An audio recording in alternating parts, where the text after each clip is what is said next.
अस्सलामुअलैकुम, नमस्कार दोस्तों। मैं आपका आयान सर आपके प्लेटफॉर्म कंसेप्टम एकेडमी पे आया हूँ एक मकसद से, एक मिशन के साथ। और वो मिशन है कि क्लास 10th का मोमेंटम बैच मैंने स्टार्ट किया है।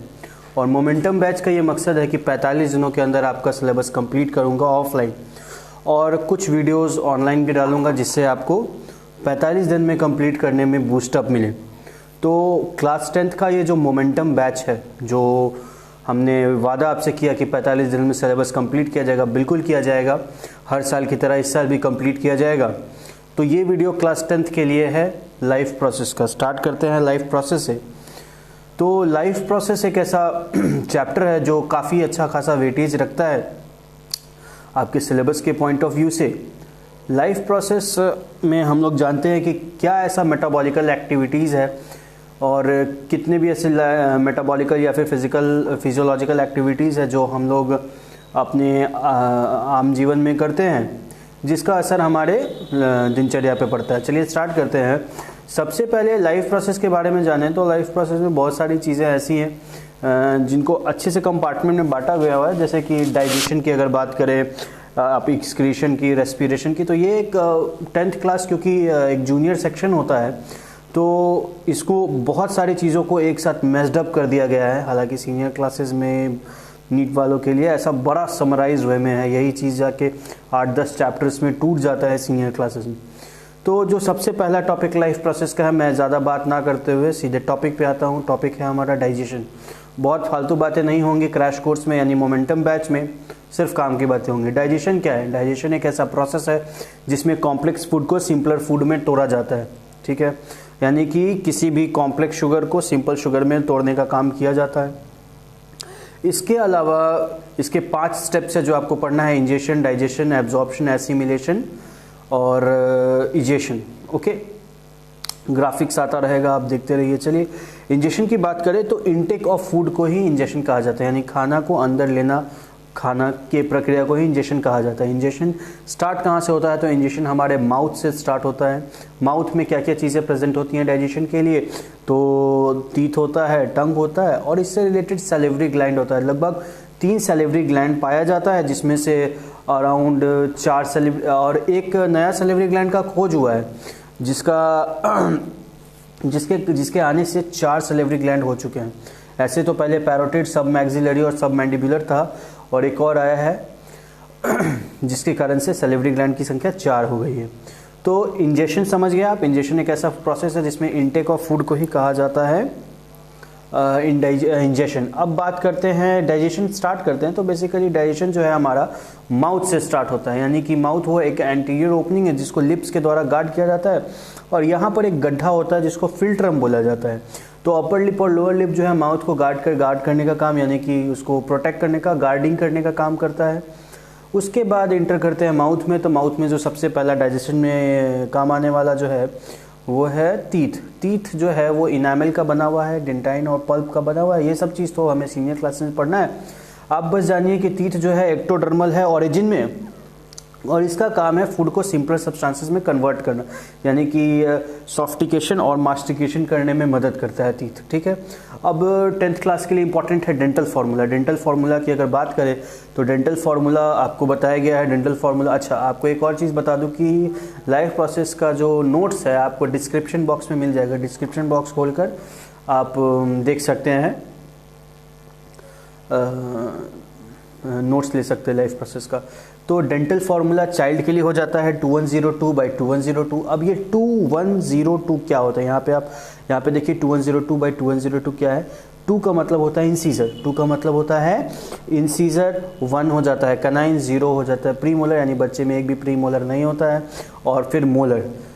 अगर एडल्ट की बात करें तो 2123/2123, सेम उसी तरीके से। अब ये हो गया टीथ की बात। टीथ जो है सॉफ्टिकेशन, मास्टिकेशन किया। इसके अलावा अब हम बात करते हैं डाइजेशन की। डाइजेशन में स्टार्ट माउथ से ही हो जाता है। सैलिवरी ग्लैंड जो है 3 तरीके का है: पैरोटिड, सब मैंडिब्यूलर और सब मैक्सिलरी। तो ये क्या करता है, सैलिवरी ग्लैंड आपके फूड को बोलस बना देता है। और बोलस यानी कि आपका जब खाना जब आप खाते हैं तो टीथ ने उसको छोटा छोटा कर दिया, और छोटा छोटा करने के बाद उसमें मिक्स होता है सैलिवरी ग्लैंड, जिससे फूड पूरा लिक्विड पूरा जो है सिंपल सब्सटेंस में कन्वर्ट हो जाता है, ठीक है, और उस फूड को बोलस कहा जाता है, ठीक है, यानी कि फूड और ज़्यादा सिंपलर हो गया, क्योंकि सैलिवरी ग्लैंड से जो एंजाइम रिलीज होता है उसका नाम है सैलिवरी अमाइलेज, और वो भी एसिडिक नेचर का होता है। एक और ख़ास बात कि सैलिवरी ग्लैंड में एक एंजाइम है जिसका नाम है लाइसोजाइम, जो एंटीसेप्टिक इन नेचर होता है। कभी कभी घाव वगैरह पे ऐसा सलाइवा लेके अगर लगा दीजिए तो क्या होता है, वो ठीक हो जाता है। क्यों? क्योंकि एंटीसेप्टिक का काम करता है, एंटीबैक्टीरियल होता है, यानी बैक्टीरिया वगैरह है तो उसको मारने का काम करता है। क्लियर है ये चीज़ें? तो ये हो गया लाइसोजाइम, जिसका पीएच अराउंड 6.2 से 6.3 यानी कि स्लाइटली एसिडिक होता है, ठीक है। 6.7 6.8 यानी कि स्लाइटली एसिडिक होता है। अब बात करें आगे, सैलिवरी ग्लैंड तो हो गया। सैलिवरी ग्लैंड कौन सा एंजाइम रिलीज करता है? तो सैलिवरी अमाइलेज रिलीज करता है। क्या रिलीज करता है? Salivary amylase. अब हो गया सैलिवरी ग्लैंड। अब धीरे धीरे आगे बढ़ता है। अब जब खाना जो आप पूरे तरीके से पीस लिया माउथ में, तो वो क्या होगा, आप उसको यानी कि घोटेंगे। तो घोटने को क्या बोला जाता है? डिग्लूटिशन और या फिर स्वैलोइंग बोला जाता है। निगल गए, किसको निकले? बोलस को। बोलस के बाद यहाँ से पाइप जाता है जो स्टमक में जाने वाला है।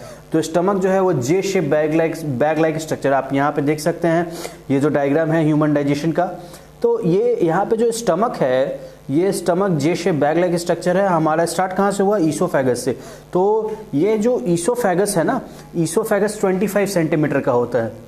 तो हमारा जो डाइजेशन स्टार्ट हो रहा है वो माउथ से एनस तक जाता है, तो इसको एलिमेंट्री कनाल कहा जाता है। माउथ से लेकर एनस तक को एलिमेंट्री कनाल कहा जाता है। इसी के अंदर तो एलिमेंट्री कनाल में क्या क्या पार्ट आ जाता है मैं आपको बता दूं।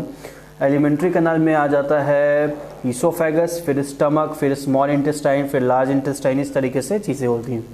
अब बात कर लेते हैं लेंथ ऑफ एलिमेंट्री कनाल की। तो एलिमेंट्री कनाल का जो लेंथ है वो 9 मीटर का होता है और 1 मीटर में 3 फीट होता है। तो 9 या 27 यही 9 3 27 यानी कि लगभग अराउंड 27 फीट का होता है एलिमेंट्री कनाल, ठीक है। अब ईसोफेगस जो है वो लीड करता है जे शेप बैग लाइक स्ट्रक्चर को, जिसको स्टमक भी कहा जाता है, ठीक है। स्टमक यानी कि जे शेप बैग लाइक स्ट्रक्चर है जो कि घर है एसिड का। कि कौन कौन से एसिड का? तो हाइड्रोक्लोरिक एसिड, पेप्सिनोजन और ट्रिप्सिनोजन।